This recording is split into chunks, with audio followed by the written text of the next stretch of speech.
Hi friends, இன்றைக்கி கத்திரிக்காயும் முருங்கைக்காயும் வச்சு காரக்குழம்பு செய்ய போகிறோம். அதுவும் விறகடுப்பில் மணக்க மணக்க மண்சட்டியிலே செய்ய போகிறோம். இதை ட்ரை பண்ணி பார்த்துட்டு எப்படி வந்துச்சுன்னு மறக்காமல் சொல்லுங்கள். இப்போ வாங்க நம்ம அடுப்படி எப்படி இருக்குதுன்னு நம்ம பார்க்கலாம்.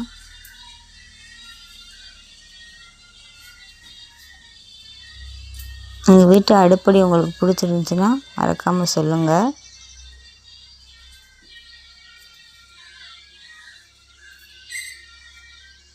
இப்போ வாங்க நம்ம வீடியோக்குள்ளே போகலாம். தேவையான பொருள் காரக்குழம்புக்கு தேவையான பொருள் எண்ணெய், கருவேப்பிலை, வெந்தயம், மசாலா தூள், வெங்காயம், பச்சை மிளகாய், கத்திரிக்காய், முருங்கைக்காய், வெள்ளைப்பூடு. இப்போ மண்சட்டியை நல்லா சூடாக்கிக்கலாம். அடுப்பத்தை வச்சு நல்லா சூடாயிடுச்சு, தெரியுதான்னு பாருங்கள். நல்லா சூடாயிடுச்சு. இப்போ ஒரு 3 ஸ்பூன் அளவு நல்லெண்ணெய் விட்டுருக்கேன். இது நல்லா எண்ணெய் நல்லா சூடாகட்டும். எண்ணெய் நல்லா சூடாயிடுச்சு. இப்போ 1 ஸ்பூன் வெந்தயம் சேர்த்துக்கலாம். வெந்தயம் நல்லா வெடித்ததும் ஒரு கொத்து கருவேப்பிலை சேர்த்துக்கோங்க. இப்போ நான் நாட்டு பூண்டு சேர்த்துருக்கேன், அதையும் சேர்த்துக்கலாம். 15 போல் சின்ன வெங்காயம்.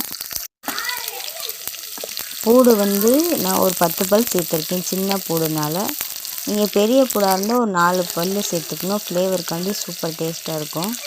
இப்போது ஒரு 6 போல் பச்சை மிளகாய் சேர்த்துருக்கேன்,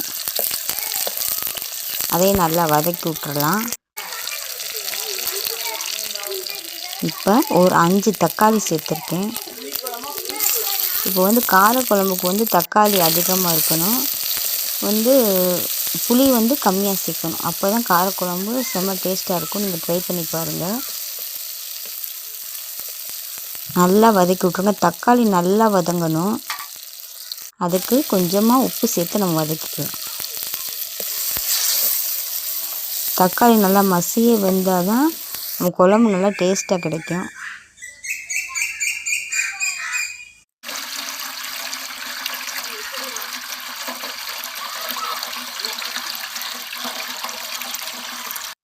தக்காளி நல்லா வதங்கிடுச்சு. இப்போ நம்ம மசாலா தூள் சேர்த்துக்கலாம்.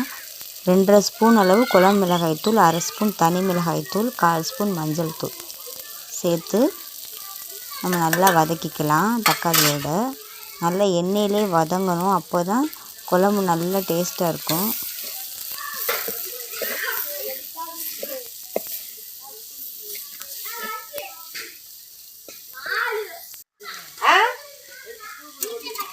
இப்போ நம்ம கத்திரிக்காயும் முருங்கைக்காயும் சேர்த்துக்கலாம். இந்த கத்திரிக்காய் நல்லா நாட்டு கத்திரிக்காய். இது எங்கள் ஊரில் என்ன சொல்லுவாங்கன்னா, இந்த 2 பக்கம் கீறி இருக்கனால நல்லா முட்டை கத்திரிக்காய்ன்னு சொல்லுவாங்க. நல்லா ஓவர் சைஸில் இருக்கும், நல்லா முட்டை கத்திரிக்காய்ன்னு சொல்லுவாங்க. இப்போ அதையும் நல்லா 1 நிமிஷத்துக்கு இந்த மசாலாவோடு நல்லா வதக்கிக்கலாம். வதக்கிட்டு இப்போ புளி கரைசலை சேர்த்துக்கலாம். ஒரு எலுமிச்சம்பழம் அளவு புளியை சேர்த்துருக்கேன், அதை கரைச்சி சேர்த்துக்கலாம்.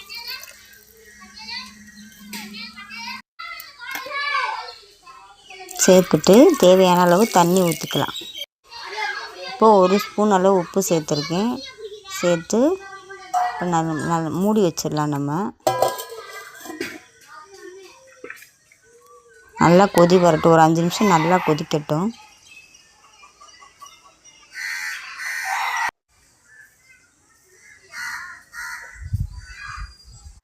இப்போ நல்லா கொதிச்சிருச்சு. இப்போ கத்திரிக்காய் முருங்கைக்காய் நல்லா வேகணும்.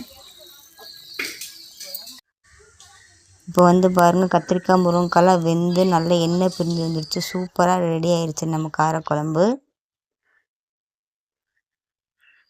இந்த வீடியோ பிடிச்சிருச்சுன்னா மறக்காமல் சப்ஸ்கிரைப் பண்ணி வச்சுக்கோங்க. தேங்க்ஸ் ஃபார் வாட்சிங்.